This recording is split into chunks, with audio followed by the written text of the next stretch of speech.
दोस्तों दुनिया में कई धर्म हैं जिनमें अपने पुजारी, धर्मात्मा और सन्यासी होते हैं। और आज हम आपको इस्लाम धर्म के एक ऐसे सन्यासी के बारे में बताएंगे जो अल्लाह की बहुत इबादत किया करता था, पर उसने अपनी गंदी सोच और अपनी हवस के चलते एक शरण में आई लड़की के साथ शारीरिक संबंध बनाए और माँ बनने के बाद उसको मार भी दिया। दोस्तों हम बात कर रहे हैं बरसीसा की, जो इस्लाम धर्म में बहुत बड़ा सन्यासी हुआ करता था। इसका आस पड़ोस के इलाके पर इतना प्रभाव था कि कोई भी इसकी बात को काट नहीं सकता था। और एक बार की बात है जब यहाँ जंग छिड़ गई और बरसीसा के गांव के आस पड़ोस के नौजवान जंग में जाने लगे। और इसी गांव में 3 भाई और थे जो इस जंग में शामिल होने जा रहे थे, और उनकी एक बहन भी थी जो बला की खूबसूरत थी, जिसका इन भाइयों के अलावा इस दुनिया में कोई नहीं था। जंग में जाने से पहले उन तीनों भाइयों ने ये सोचा कि क्यों ना अपनी बहन को बरसीसा के पास ही छोड़ दिया जाए, क्योंकि बरसीसा सबसे भरोसेमंद और सन्यासी था। और बरसीसा भी उसकी बहन को अपने घर में रखने को सहमत हो गया। भाइयों के जंग पे जाने के बाद लड़की बरसीसा के घर में ही रहने लगी।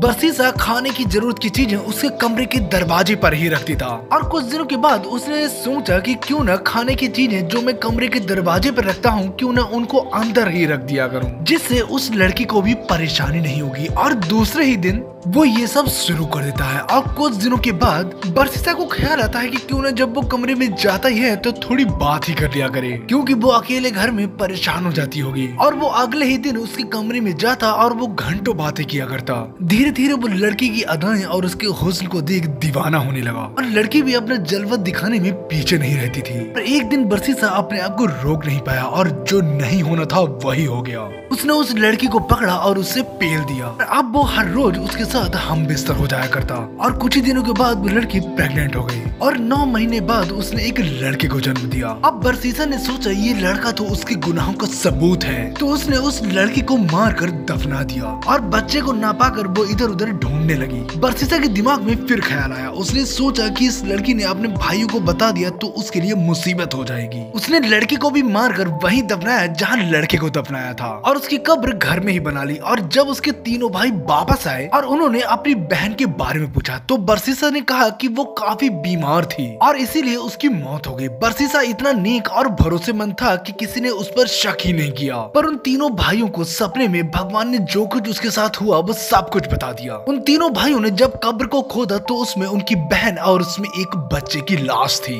इसके बाद बरसीसा को पकड़कर बादशाह के पास ले जाया गया और इसको मौत की सजा मिली। दोस्तों इस स्टोरी का जिक्र इस्लाम में कई जगह किया गया है। वैसे दोस्तों आपको बरसीसा की ये स्टोरी अच्छी लगी हो तो प्लीज सब्सक्राइब करें, क्योंकि हम ऐसे ही रियल और इंटरेस्टिंग वीडियो लाते रहते हैं।